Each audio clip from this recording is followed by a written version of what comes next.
রমজান মাস কোনো স্মার্টফোন ব্যবহার করবেন না, নেট কানেকশনের সাথে সংযুক্ত থাকবেন না। যাদের নেটেই কাজ, নির্দিষ্ট সময় কাজের সময় করবেন, এরপরে টোটালি বন্ধ করে দিবেন। বাসার রাউটার বন্ধ করে দিবেন, নির্দিষ্ট সময় চালিয়ে বাকি সময় বন্ধ করে রাখবেন। ডিসিশন নেন, দেখবেন আপনার রমাদানের অন্য 10টা 20টা প্রস্তুতির চেয়ে এই একটা প্রস্তুতি আপনার রমাদানকে অনেক বেশি অর্থবহ করে দিবে ইনশাআল্লাহ।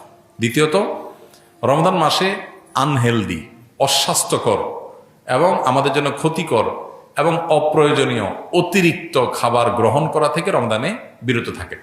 দুইটা জিনিস, এই দুইটা জিনিস যদি সঠিকভাবে করেন, আমার বিশ্বাস আপনার রমাদানকে আপনি অনেক সুন্দরভাবে কাটাতে পারবেন। ইবাদত বন্দেগীতে আপনি স্বাদ পাবেন, তৃপ্তি পাবেন, স্পিরিচুয়াল যে আধ্যাত্মিক যে একটা প্রেরণা শক্তি, এটা পাবেন।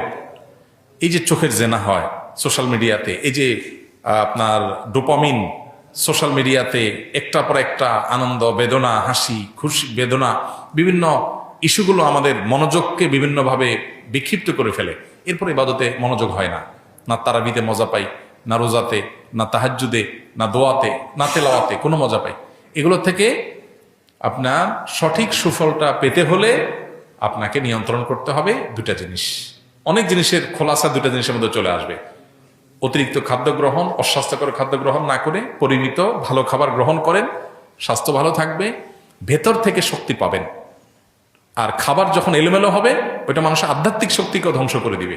এবং তার সাথে মোবাইল ফোনের নিয়ন্ত্রণ, এই দুইটা জিনিস ডিসিশন নেন এবং আপনি লিখে রাখেন, ইনশাআল্লাহ হবে ইদনিল্লাহ আপনার জীবনের শ্রেষ্ঠ রমজান আপনি কাটাতে পারবেন এই দুইটা প্ল্যান করার মাধ্যমে।